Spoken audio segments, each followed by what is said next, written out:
जय जोहार। मैं हूं तपेश जैन और यहां पर हम लोग भारतीय जनता पार्टी कार्यालय में हैं। आज एक मीटिंग चल रही है कि यहां पर जो भी पार्षद के जो चुनाव लड़ना चाहते हैं उनकी एक तरीके से स्क्रीनिंग हो रही है कि नाम मांगे गए हैं लोगों से। नाम मांग के उसके बाद में पैनल बनेगा, पैनल बनने के बाद में आगे उसका फाइनल होगा। हमारे साथ में ये कहा जाए कि छत्तीसगढ़ और रायपुर के इतिहास में कहा जाए तो तीन बार लगातार पार्षद, 2 बार पार्षद रहे हैं। निर्दलीय एक बार जीता है भारतीय जनता पार्टी से श्री विपिन बिहारी बाढ़ से श्री मनोज वर्मा हमारे साथ में। मनोज भाई, आपका स्वागत है। लगातार जीत का क्या आपका फंडा है, क्या सक्सेस का जो है सफलता का क्या मंत्र है?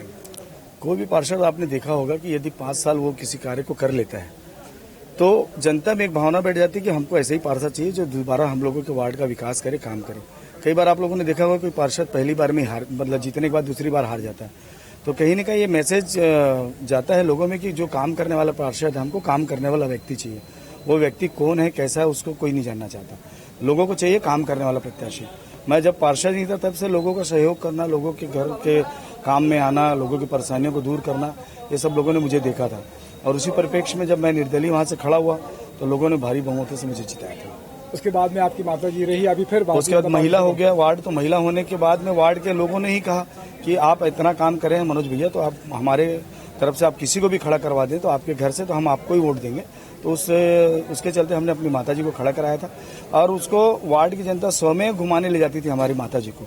और उन्होंने सिर्फ इसलिए वोट दिया कि अगर माता जी जीतती हैं तो मनोज वर्मा जी वहाँ पे काम करेंगे। और फिर अभी आप भारतीय जनता पार्टी उसके बाद मेरे कामों को देख करके और मैंने जैसे भी वार्ड का विकास किया और जहाँ तक के बृजमोहन जी ने मुझे देखा कि ये व्यक्ति जो है सामाजिक और दुनिया भर के कामों में लगा रहता है और वार्ड का विकास कर रहा है, तो उन्होंने मुझे कहा कि आप हमारी पार्टी में आ जाओ। खुद स्वयं आकर के उन्होंने मुझे अपनी पार्टी में लिया। अभी क्या लगता है, अभी जो चुनाव लड़ेंगे, किन मुद्दों पर चुनाव लड़ेंगे आप?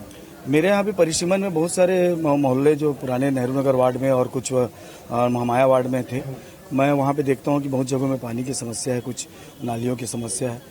और सबसे बड़ी समस्या लोगों में ये है कि वहाँ हम सब सुविधा चाहते हैं, जैसे खेल के मैदान है, एक व्यायामशाला हो, ऐसी कोई सुविधा वहाँ पे अभी है नहीं।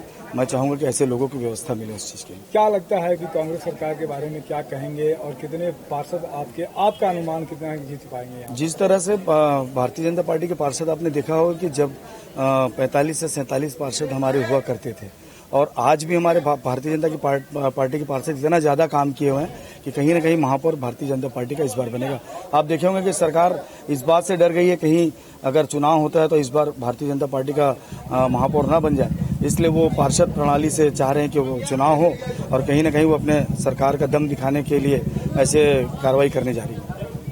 कितने वोटों से जीतने की उम्मीद लग रही है? हालांकि नाम आपका चल रहा है, मेरे ख्याल से सिंगल नाम होना चाहिए, 3-4 नाम नहीं, और भी हमारे भारतीय जनता पार्टी के कार्यकर्ता उसमें हैं। जब मनोज चक्रधारी जी हैं, चूड़ामणि निर्मलकर जी हैं, जो लोग इसमें दावेदारी कर रहे हैं।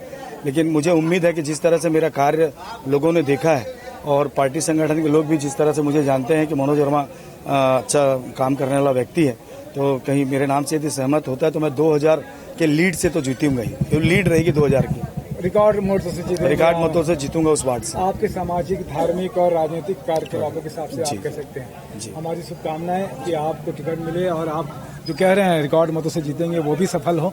आपने समय दिया इसके लिए धन्यवाद। मेरे साथ में निशा द्विवेदी भी है। जय जोहार, जय छत्तीसगढ़।